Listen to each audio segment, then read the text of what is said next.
ನಮಸ್ಕಾರ. ಈ ವರ್ಷ ವಿಶ್ವ ತಂಬಾಕು ನಿಯಂತ್ರಣ ದಿನಾಚರಣೆಗೆ ವಿಶ್ವ ಆರೋಗ್ಯ ಸಂಸ್ಥೆ ಮಾಡಿದ್ದ ಥೀಮು ಅನ್ಮಾಸ್ಕಿಂಗ್ ದ ಎಪೀಲ್. ಅಂದರೆ ಪ್ರತಿ ವರ್ಷ ನಮ್ಮ ದೇಶದಲ್ಲಿ ಸುಮಾರು 14 ಲಕ್ಷ ಜನ ತಂಬಾಕುವಿನ ವಿವಿಧ ಕಾಯಿಲೆಗಳಿಗೆ ಬಲಿಯಾಗ್ತಾರೆ. ಹೃದಯದಾಘಾತ, ಕ್ಯಾನ್ಸರು, ಶ್ವಾಸಕೋಶದ ಕಾಯಿಲೆ.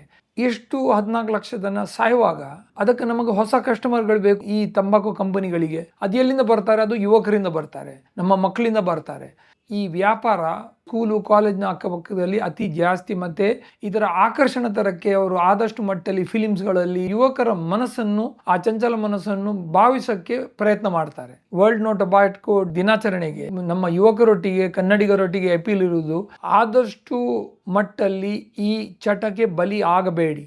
ಈ ಚಟದಲ್ಲಿ, ಈ ವ್ಯಾಪಾರದಲ್ಲಿ ನೀವು ಇದರಲ್ಲಿ ಸಾಮಗ್ರಿ, ಆ ತಂಬಾಕು ಪದಾರ್ಥ ಸಾಮಗ್ರಿ ಅಲ್ಲ, ನೀವೇ ಸಾಮಗ್ರಿ. ಇದರಲ್ಲಿ ನಿಮ್ಮದೇ ವ್ಯಾಪಾರ ನಡೀತಾ ಉಂಟು, ನಿಮ್ಮ ಆರೋಗ್ಯದ ಮೇಲೆ ವ್ಯಾಪಾರ ನಡೀತಾ ಉಂಟು. ಸೊ ನನ್ನ ನಿವೇದನೆ, ನಾವು ಯುವಕರಲ್ಲಿ 20-30 ವರ್ಷದಲ್ಲಿ ಕ್ಯಾನ್ಸರ್ಗಳನ್ನು ನೋಡುವಾಗ ನಮಗನ್ಸ್ತದೆ, ಈ ಆಸ್ಪತ್ರೆಗಳಲ್ಲಿ ಕಿಡ್ವೈ ಆಗಲಿ, ಜಯದೇವ ಆಗಲಿ, HCG ಕ್ಯಾನ್ಸರ್ ಹಾಸ್ಪಿಟಲ್ ಆಗಲಿ ಅಥವಾ ನಿಮ್ಯಾನ್ಸ್ ಆಗಲಿ, ಅರ್ಧ ಕಾಯಿಲೆಗಳು ತಂಬಾಕುವಿಂದ ಬರ್ತಾ ಉಂಟು.